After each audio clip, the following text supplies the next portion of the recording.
Oke. Assalamualaikum warahmatullahi wabarakatuh. Waalaikumsalam warahmatullahi wabarakatuh. Waalaikumsalam. Terima kasih kepada teman-teman kelompok 3 yang sudah hadir untuk melakukan presentasi pada hari ini, di mana presentasi ini guna untuk menyelesaikan tugas dari mata kuliah etika profesi yang diampu oleh Ibu Ruli Muji Astuti dengan judul Bedah Kasus Cybercrime. Silakan. Next.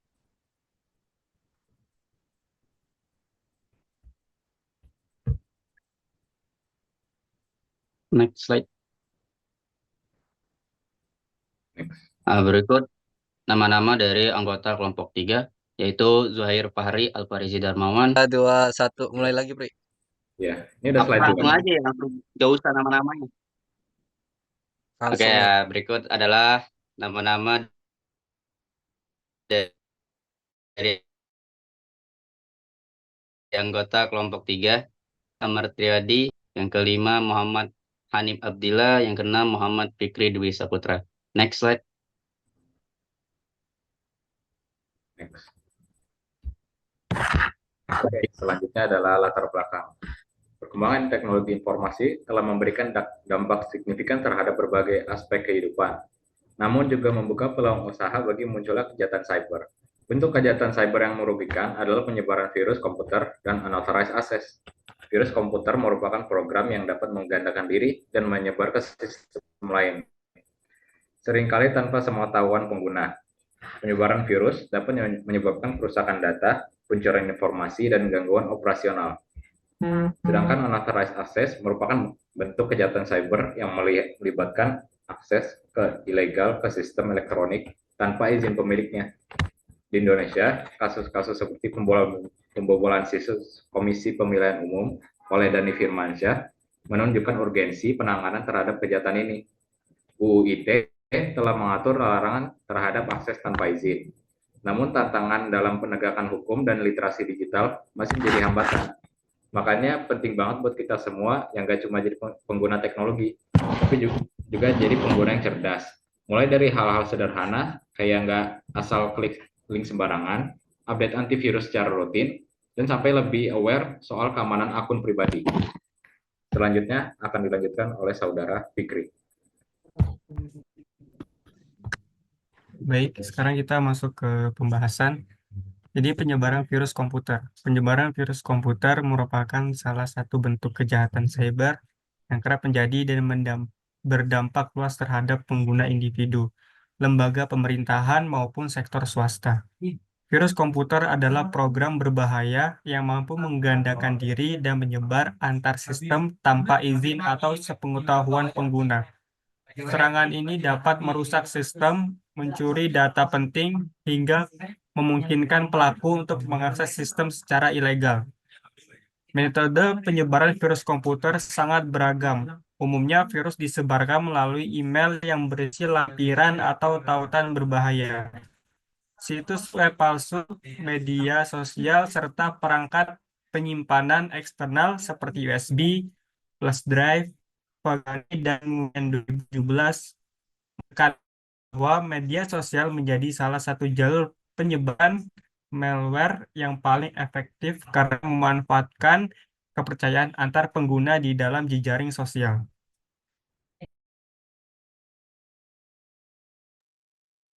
Dari sisi teknis, struktur dan topologi jaringan sangat mempengaruhi skala penyebaran virus. Zhang pada tahun 2018 mengungkapkan bahwa pada jaringan multilayer, virus menyebar lebih cepat dan luas karena tingginya konektivitas antar node dalam jaringan tersebut. Dalam konteks hukum Indonesia, penyebaran virus komputer dapat dikategorikan sebagai bentuk pelanggaran terhadap Undang-Undang Nomor 11 Tahun 2008 tentang Informasi dan Transaksi Elektronik, Undang-Undang ITE, yang telah diperbarui oleh Undang-Undang Nomor 19 Tahun 2016. Pasal 30 ayat 2 UU ITE menyatakan bahwa setiap orang dilarang dengan sengaja tanpa hak atau melawan hukum mengakses komputer dan atau sistem elektronik milik orang lain dengan cara apapun. Pelanggaran terhadap pasal ini dikenakan sanksi pidana sesuai pasal 46 ayat 2, yaitu pidana penjara paling lama 7 tahun dan atau denda paling banyak 700 juta rupiah. Selanjutnya akan dilanjutkan oleh Saudara Amar. Selanjutnya itu ada authorized access. Itu ada definisi authorized access. Authorized access adalah tindakan mengakses sistem komputer atau jaringan tanpa izin yang dapat menyebabkan kerugian bagi pemilik sistem. Menurut Susan W. Bernard, tindakan ini dianalogikan seperti memasuki wilayah pribadi seseorang tanpa adanya izin dan dapat membahayakan pemilik sistem tersebut. Dan yang di poin kedua yaitu ada studi kasusnya. Kasus pembobolan situs KPU oleh Denny Firmansyah pada tahun 2004 menjadi contoh nyata tanpa authorized access di Indonesia. Pelaku dijatuhi hukuman penjara selama 6 bulan 21 hari karena melanggar sistem telekomunikasi. Ini akan dijalankan oleh saudara. Baik, di sini kita akan membahas sanksi unauthorized access. Unauthorized access itu melanggar pasal ayat 30 UU ITE yang menyatakan bahwa setiap orang dilarang mengakses sistem elektronik milik orang lain tanpa izin. Sanksi pidana diatur dalam pasal ayat 40 pasal 46 UU ITE dengan ancaman hukuman penjara hingga 8 tahun dan denda paling banyak 700 juta rupiah. Penegakan hukum tentang unauthorized access menghadapi tantangan seperti kurangnya pemahaman aparat penegak hukum tentang kejahatan cyber dan keterbatasan infrastruktur forensik digital. Selanjutnya akan dibacakan Saudara Fikri.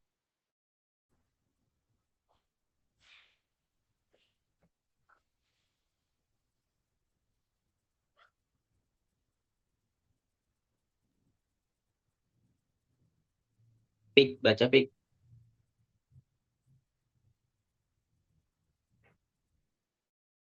Weh, apa nih? Free-nya meeting has ended.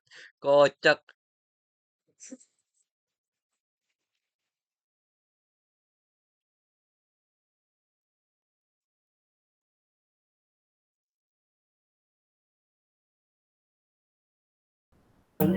Gua rame banget, Cok. Aman ya? Rame banget gua. Biasa gua rame banget. Halo, gua aman nggak suaranya? Aman-aman. Aman. Tapi gua rame. Itu awas lu. Men. Mulai dari gue ya? Iya, dari. Iya. Udah belum? Bentar. Jawa. Gas, 1, 2, 3. Oke, baik, kita lanjut ke slide selanjutnya yaitu solusi. Jadi solusi ini ada 3 poin penting, yaitu pertama ada edukasi dan literasi digital. Meningkatkan kesadaran masyarakat tentang bahaya virus komputer dan akses terlarang serta cara pencegahannya. Yang kedua itu penguatan regulasi. Merevisi UU ITE untuk secara spesifik mengatur penyebaran virus komputer dan unauthorized access. Yang terakhir yaitu pengembangan dan penerapan teknologi keamanan yang lebih canggih untuk mendeteksi serta mencegah penyebaran virus komputer dan unauthorized access. Gue bisa lanjut ke slide selanjutnya. Dari semua pembahasan tadi dapat disimpulkan bahwa penyebaran virus komputer dan unauthorized access merupakan bentuk nyata dari kejahatan cyber yang berdampak luas terhadap berbagai sektor, mulai dari individu hingga institusi besar, dengan metode penyebaran yang beragam dan efisien seperti melalui email, sosial media, dan perangkat eksternal. Kecepatan penyebarannya sangat dipengaruhi oleh struktur jaringan serta tingkat kesadaran keamanan pengguna. Di Indonesia, aktivitas ini termasuk pelanggaran hukum berdasarkan UU ITE yang dapat dikenai sanksi pidana. Oleh karena itu, penanganan penyebaran virus komputer dan unauthorized access membutuhkan pendekatan yang menyeluruh, mencakup peningkatan literasi digital, pelindungan sistem melalui teknologi keamanan, serta penegakan hukum yang konsisten dan tegas. Selanjutnya akan ditutup oleh Saudara Apri.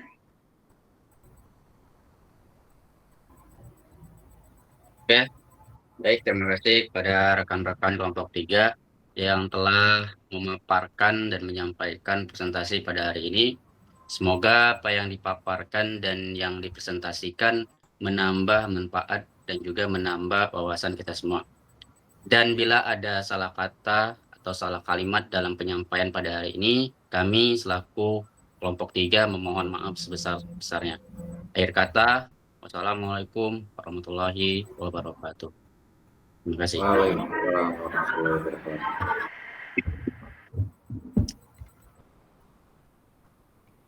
Dan berikut akan dibaca